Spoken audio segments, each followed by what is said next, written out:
Welcome to Pharmacy Friends, a podcast dedicated to bringing you industry experts to the same table to talk about what is happening in pharmacy today, what is coming in the future, and most importantly, what it means to you. Today's episode features Julie Burns, our resident consultant healthcare whiz, who is on top of what's hot in the pharmacy industry. She's joined by Kevin Denton, a certified 340B expert in pharmacy programs mastermind. With 340B being a topic that is always in the news, we wanted to bring our pharmacy friends on to give us the scoop and teach us about 340B. Let's dive in. Hi, everyone. Greetings. I'm Julie Burns, Vice President of Market and Consultant Relations here at Magellan. I am a healthcare veteran and really excited to be here today to talk about a topic hot on everyone's mind, not only in pharmacy, but also in Washington, 340B. What is 340B? How does it work? Who qualifies? These are all things I'm going to dig into with Kevin Denton, Magellan's resident certified 340B expert, an all-around great guy, and our teacher today regarding complex pharmacy programs like 340B. Kevin, my friend, welcome to Pharmacy Friends. Hello, Julie, and thank you. Wow, what an introduction. So just like you, I'm excited to be here today to talk about something that I'm very passionate about, and it's helping a lot of people in need, especially at this time. So, and something you may not associate with that sentiment is this 340B pharmacy program. And that's why I love to teach and to help people and decision makers to understand this valuable program. But most of all, my goal today is to have fun, share some interesting nuggets, and even visit a few mythbusters. Awesome, Kevin. Perfect segue. Let me jump right into it if you don't mind. Tell us about 340B. What is it? And more importantly, is there a 340A? Well, this is a U.S. government program that allows nonprofit hospitals, also called safety net hospitals, and grantees to buy prescription drugs at a very deep discount, like 75% or more. Wow. That's about the best discount in the pharmacy industry. And the government gives these 340B status approval levels because these hospitals help uninsured patients or underinsured patients in every community across the US. So the name comes from the section 340B of the Public Health Service Act that requires pharmaceutical manufacturers who are participating in Medicaid to also sell outpatient drugs at discounted prices to healthcare organizations that care for many uninsured and low-income patients. Now, to your question, is there a 340A? Yes, there is, somewhere in the statute, but it didn't take off like the 340B section. Okay. So the 340B section was signed into law by George H.W. Bush not too long ago, around 1992, but 340A seemed to have disappeared like disco. What? I didn't even know disco had disappeared. Why is 340B important? And who gets the prescription discounts? Hospitals and health centers depend on 340B savings and revenue to survive. It keeps the lights on. So certain hospitals rely on the 340B revenue to operate and to offer programs to all patients, including the underinsured population and uninsured population. So the intent of the 340B program is to help the covered entities, the hospitals, use scarce resources to expand healthcare programs like free medications to patients that qualify based on their lower income. Nice. So we all appreciate our community hospitals and health centers doing great work, especially during the pandemic. Absolutely. But a key concept is that 340B is a critical hospital revenue stream. They get the benefit ultimately. So from a hospital perspective, hospital CFOs are focused on 340B for new savings and secondly, controlling their hospital employee benefit costs, because that is a cost of doing business. So these two issues overlap because many of the hospital employees are also hospital patients. So hospital leaders try to coordinate 340B savings for both employee population and patient population. Wow. So who qualifies for 340B, Kevin? Is the approval done at the entity level? Yes, it is. It is approved through a process by the US federal government. So the hospital, the grantee, the clinic ultimately gets the approval status due to their nonprofit or government-run status. Okay. Now they go through an approval process that proves that these entities actually take care of a certain percentage of underserved patients in every community. So this is a great service because some of these patients have no other way to get health care, especially when they need it most, like in an emergency room situation. So these hospitals and clinics provide a great service in every community, especially throughout the pandemic. Now, they even have programs where they give away medication for free or at a deep discount based on a program called a sliding fee scale. These are called 340B covered entities when they receive their approval. And these would be hospitals, also called dish hospitals, health centers, community health centers, clinics, and even unique other health care providers like children's hospitals, rural hospitals, and sole community hospitals. So if 340B is only for these hospitals and unique groups, why should a self-insured employer be concerned with 340B? Great question. And I tell you, it's because keeping these hospitals open provides healthcare access and more options to all patients. And I feel that healthy competition in the healthcare industry and in every community is good for our communities. So a quick point related to that. Some employees who work and at these employers and have healthcare available to them, they sometimes do not participate in the group health insurance plan because either they can't afford it, or at the employer level, some companies cannot afford to offer coverage to all employees. So what do those employees do? Well, some may or may not qualify for Medicaid, but they have certain options. But this population can benefit from the medical programs and the discount drug programs that are connected with the 340B hospitals and the health centers we've just been talking about. So that definitely helps both the self-insured employer groups and even helps the employees' well-being at the same time. Great. That's great, Kevin. So that makes sense. Who funds 340B? That's an interesting question. The answer is drug manufacturers pay for the program. Drug manufacturers who participate in Medicaid are required to participate in the 340B program and to provide those 340B discounts on all covered outpatient drugs.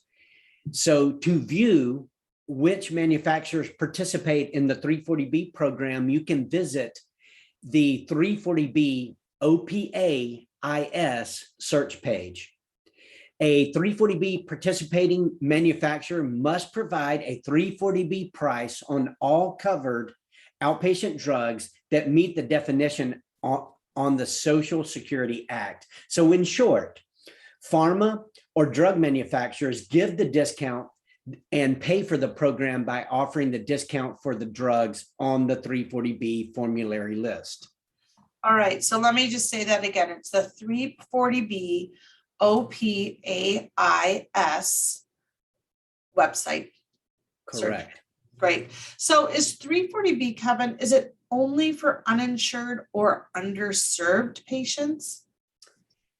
Well, a little fun fact here. The 340B pricing is available to all eligible outpatients at the facility because the hospital is approved for 340B. Okay.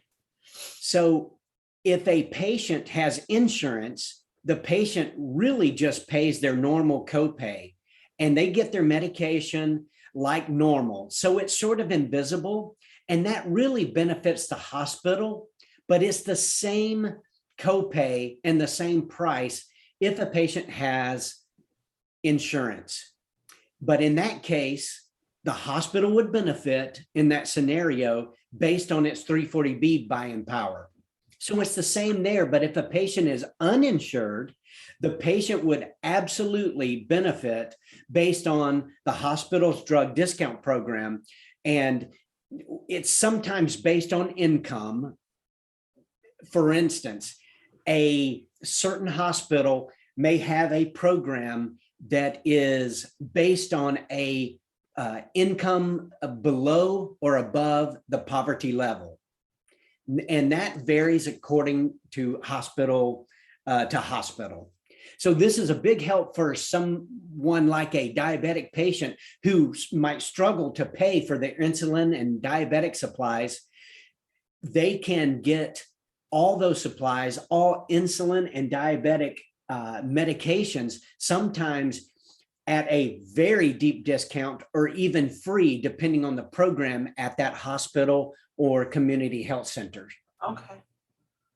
So one quick point, covered entities may only distribute 340Bs to outpatients and employees who meet the patient definition that's set forth by the program. So they have to qualify. The 340B program is limited to the patients of the covered entity, and the script must be written by an employed or a contract provider. So there are compliance and oversight, and a patient must have an established patient relationship with that entity, with that hospital. Got you. So there is a lot of compliance, a lot of oversight, and a lot of auditing and policies and procedures that goes with the 340B program. So that sounds like a lot of fun, right? So much fun. But the benefits of 340B are well worth the work and the compliance measures because they do a lot of good in the community. I would agree. I agree. So what are some advantages you've seen when it comes to this program? Well, a couple of fun facts and a little bit of trivia. The average annual savings across the US per hospital is approximately $11.8 million for the average hospital. That's a ton of savings. But of course, it varies greatly depending on the size of the facility, because some 340B hospitals are very small, like a 10-bed rural critical access hospital. And then some are your giant state university teaching hospitals. Mm-hmm. Mm-hmm. Another fun fact is 93% of rural hospitals depend on 340B funding just to keep the doors open. So without 340B, the rural hospitals, the rural community health centers close down and there is no care in that community. Last point, 57% of rural hospitals would likely close without 340B funding. That'd be horrible. So we need the access to care and the healthy competition in the community. For sure. Julie, talking about these great 340B benefits makes me want to play a little 340B mythbusters with you. Are you in? Why don't you ask me some tough questions? Okay, I love mythbusters. So here we go. Let's see here. Is 340B just for poor people? Actually, no. It is for anyone that qualifies and has a patient relationship with that covered entity that has 340B approval. So really, all patients would qualify. However, certain programs do exist at these hospitals and health centers called sliding fee schedules that are income qualifications. Okay. I heard, that's a good answer, by the way. Thank you. Second myth buster I have for you. I heard 340B is going away. Is that true or false? In my opinion, no, it is not going away. It's been growing steadily since 1992. I think it will continue to grow because the safety net hospitals and the community health centers fill a specific, really needed role, especially in today's environment. So I believe it's going to continue to grow. In fact, it's the fastest growing part of the pharmacy industry, and specifically the specialty drug part channel of 340B is growing at about 57%. So tremendous growth in 340B in the overall pharmacy drug industry. So that's amazing. With all of that good news, why would some want to restrict 340B?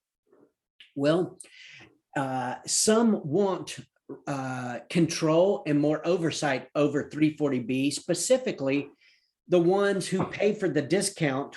The drug manufacturers would like to see more controls over the program, which is understandable.